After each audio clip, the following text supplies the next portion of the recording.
حضرت عمر رضی اللہ تعالیٰ عنہ کہ جب زخم آئے فجر کی نماز میں اور بہت ہی کھارے قسم کے زخم تھے، دستور کے مطابق طبیب نے ان کو اونٹنی کا دودھ پلایا، لیکن وہ سارا باہر آ گیا، اور پھر ان کو کھجور کا ایک نبیذ شربت پلایا، وہ بھی اسی طرح باہر آیا۔ تو حضرت عمر کو کہا اوصی امیر المومنین، وصیت فرما لی۔ بڑے مضبوط انسان تھے۔ تو طبیب کو کہا کہ اس وقت میں مسلمانوں کا کوئی کام کر سکتا ہوں؟ تو انہوں نے کہا یہ تو مجبوری ہو گئی، زخم بہت زیادہ سخت ہے، پورا پیٹ کٹا ہوا ہے۔ تو حضرت عمر نے کہا کہ یہ امیر المومنین ہونا ہے، یہ کسی کی جاگیر نہیں ہے، جب میں کام نہیں کر سکتا ہوں تو میں صرف عمر کہو، امیر المومنین نہیں کہو۔ فلست اليوم امیر المومنین، آج میں امیر المومنین نہیں ہوں، میں کام نہیں کر سکتا ہوں اور ان کا دفاع نہیں کر سکتا ہوں کیونکہ پیٹ کٹا پڑا ہے۔ کیسی حذافت ہے اور کیسی احتیاط اور پرہیزگاری۔ اور بیٹے کو حضرت عائشہ کے پاس بھیجا اور ان کو کہا کہ اس کو بیوی کو کہو کہ یہ جو پیغمبر کے پاس جگہ ہے قبر بننے کی، اگر آپ کی اجازت ہو، کیونکہ گھر تو آپ کا ہے، حضرت عائشہ کا گھر ہے، تو میں دفن ہو جاؤں گا۔ لیکن عبداللہ کو تاکید کی کہ یہ بیوی کو نہ کہو کہ امیر المومنین، کہو کہ عمر کہتا ہے، یقول عمر۔ وہ جب حضرت عائشہ کے پاس گئے تو اس نے کہا میرے ابا جان کہتے ہیں، ان ابی یقول لکی، میرے والد صاحب فرماتے ہیں۔ حضرت عائشہ تو پہلے سے غمگین بیٹھی تھی اور زار و قطار رو رہی تھی، لیکن جب یہ سنا تو فرمانے لگی کہ کیوں نہیں، میں اکثر سنتی تھی کہ حضرت فرماتے تھے انا و ابو بکر و عمر، قلت ابو بکر و عمر، ذهبت ابو بکر و عمر، دخلت ابو بکر و عمر، خرجت ابو بکر و عمر۔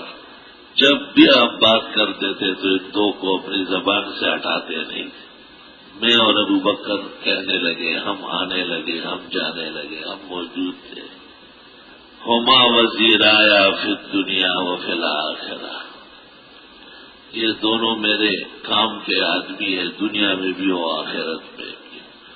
ایک روایت میں آپ سے پوچھا گیا کہ اتنی بڑی امت ہے، آپ قیامت کے دن شفاعت کریں گے، تھک جائیں گے، تو آپ ہنس پڑے۔ آپ نے کہا جب تھک جاؤ گے تو عمر کے والے کر لو میری جگہ۔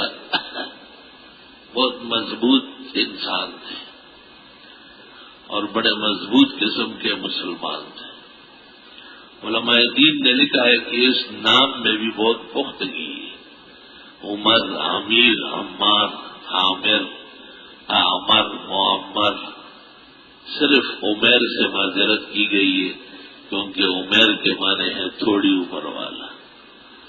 باقی اس مادے کے جتنے اسماء ہیں سب خیر و خوشی کے نام ہیں، اور مسلمانوں کے مذہبی شاعر میں سے ہے ابو بکر، عمر، عثمان اور علی نام ہونا، یہ ہمارے مذہب کا تقاضا ہے۔ یہ لوگ ہمارے مذہب کے ارکان ہیں اور اجزاء ہیں۔ ہمارا دین اور مذہب ان کے بغیر مکمل نہیں ہے۔ حضرت ابو بکر اور حضرت عمر کو صحابہ خود قرآن کریم کے بعد سمجھتے تھے، بس قرآن کے فوراً بعد ہما مرآن اقتدی بہما۔ حضرت عثمان کو ایک معاملے میں جب جرگے نے کچھ کہا تو حضرت عثمان نے کہا پوری کوشش کرتا ہوں، پورا زور لگاتا ہوں، پوری ہمت سے آگے بڑھتا ہوں اور انہی کے قدم پر قدم رکھنا چاہتا ہوں۔ ہما مرآن اقتدی بہما، بخاری میں ہے، لا الہ الا اللہ۔